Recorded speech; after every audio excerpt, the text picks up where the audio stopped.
इस वीडियो में हम मार्वल की अब तक की आई सारी फिल्म्स एंड सीरीज को रिविजिट करके एंड लेट्स सी कि ये मेरा फैंटास्टिक फोर का एक्सपीरियंस और बेटर बनाता है या बेकार। मार्वल सिनेमैटिक यूनिवर्स, इस नाम ने बहुत सारे पैसों के साथ साथ हिस्ट्री भी बनाई और बन गया दुनिया का सबसे profitable super hero universe.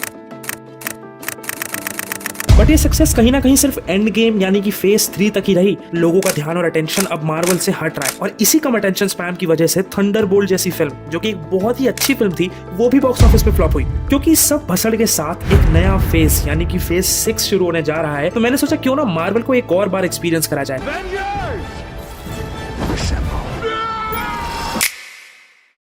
Iron man, captain America, Hulk and Thor, ये सारी मूवीज फेज 1 की एस्टैब्लिशिंग मूवीज थी, जहां पे हमारे हीरो की एक बेसिक ओरिजिन स्टोरी दिखाई जाती है एक हल्के से ट्विस्ट के साथ। सो I would say they were good but not something exceptional. So all of these films will go in averagely good category. Avengers, इस फिल्म से फेज 1 का एंड हुआ था and the special effects were so good कि अगर तुम अभी भी देखो तो ऐसा नहीं लगेगा कि मैं कोई पुरानी फिल्म देख रहा हूँ। थोड़ी चीजें अनफोल्ड हुई और हमें मिला थानोस का फर्स्ट एवर अपीयरेंस। अभी तक हमें 2 इन्फिनिटी स्टोन्स देख चुके हैं, एक माइंड स्टोन लोकी के सेप्टर में एंड दूसरा टेसरैक्ट यानी स्पेस स्टोन। ये एक ओजी फिल्म थी and this would go in GOAT category. Phase 1 एक बहुत ही तगड़ा बट फॉर्मूला फेज था, जहां एक एक कैरेक्टर की सोलो फिल्म के बाद एक team up movie and boom. In total phase 1 ने कमाए $3.8 बिलियन। ये फेज थोड़ा रिफ्रेशिंग एंड अलाइव फील होता है। हाँ, यहाँ पे भी फॉर्मूला तो सेम ही है but there are some differences.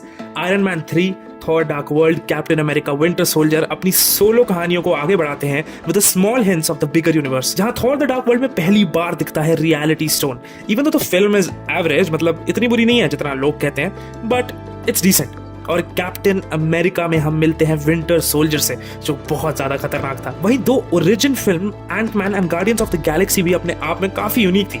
Guardian मेरी ऑल टाइम फेवरेट है एंड एंटमैन अपने चार्मिंग एंड यूनिक विजुअल से आपको एक अच्छा सा एक्सपीरियंस दे ही देती है। एंड अब फेज की best and in my opinion the most underrated Avengers film, Avengers age of Ultron. ये एक बहुत अच्छी फिल्म थी। एवेंजर्स का banter and teamwork, family की coziness and Ultron and Vision का बर्थ। इस फिल्म में इतने सारे मोमेंट्स हैं, जैसे कि Iron Man versus Hulk Buster, Tony का फियर विजन जो कहीं ना कहीं सही भी साबित होता है, थानोस की OG line fine I will do it myself. And for the first time हमें रियल वर्ल्ड कॉन्सिक्वेंसेस दिखते हैं, जहां टोनी स्टार्क जैसे हीरो भी कुछ लोगों के लिए विलन है। ये फेस एक बहुत बड़ा सक्सेस साबित होता है एंड मार्वल अर्न्ड $5.2 बिलियन।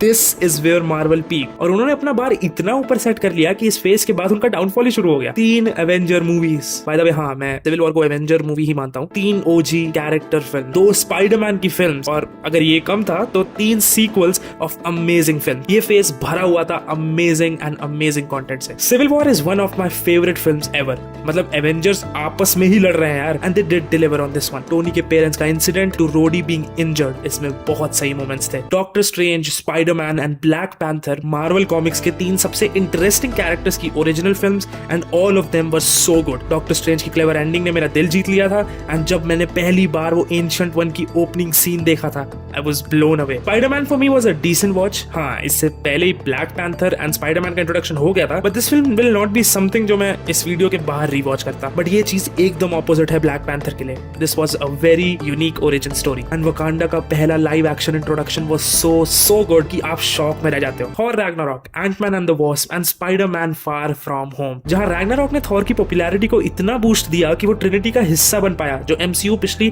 2 फिल्मों से ट्राई करना चाह रहा था। वहीं एंटमैन एंड द वॉस्प वो पहला क्रैक था जिसको किसी ने नहीं नोटिस किया, जो इतनी फॉरगेटेबल थी कि अभी 3 दिन पहले देख के भी मुझे ज्यादा कुछ याद नहीं है इस फिल्म के बारे में। स्पाइडरमैन फार फ्रॉम होम मुझे बहुत पसंद है।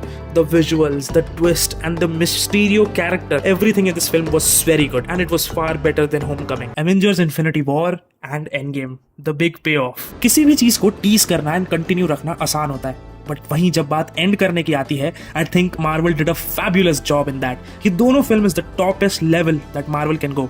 थानोस का ड्रेड एंड फियर, उसकी आइडियोलॉजीज जिसने बहुत लोगों को तो उसका फैन बना दिया था, and the decision to make this film a Thanos film rather than an Avengers film was one of the best decision ever made and this will be the best cinema experience of my life. मुझे अभी भी याद है कि मुझे ये film 2 बार cinema में जाके देखनी पड़ी थी, क्योंकि जब मैं पहली बार सिनेमा में गया था तो लोग इतना ज्यादा चिल्ला रहे थे कि मुझे आधे डायलॉग्स ही समझ नहीं आए थे। It was just that kind of level of cinema. Captain Marvel, this is where it all started. इस फिल्म ने $1 बिलियन तो कमा लिया, बट एमसीयू ये भूल गया कि ये सिर्फ सिर्फ इन्फिनिटी वॉर की सक्सेस का एडवांटेज था। फिल्म एक बेसिक ओरिजिन स्टोरी है, नथिंग स्पेशल। हाँ, निक फ्यूरी का यंग वर्जन और चीजें कनेक्ट होते हुए देखने में थोड़ा मजा तो आता है, बट आई थिंक इस फिल्म का 1 बिलियन का पूरा हकदार सिर्फ इन्फिनिटी वॉर की हाइप थी। But all over, Phase 3 was a total hit. This was bigger than anything that the superhero community in live action has ever seen. Phase 3 ने कमाए total of $11.4 billion. But success of Captain Marvel gave Marvel a sign कि low effort film भी इतना पैसा कमा रही है, तो let's focus on quantity. And that is where the fall began.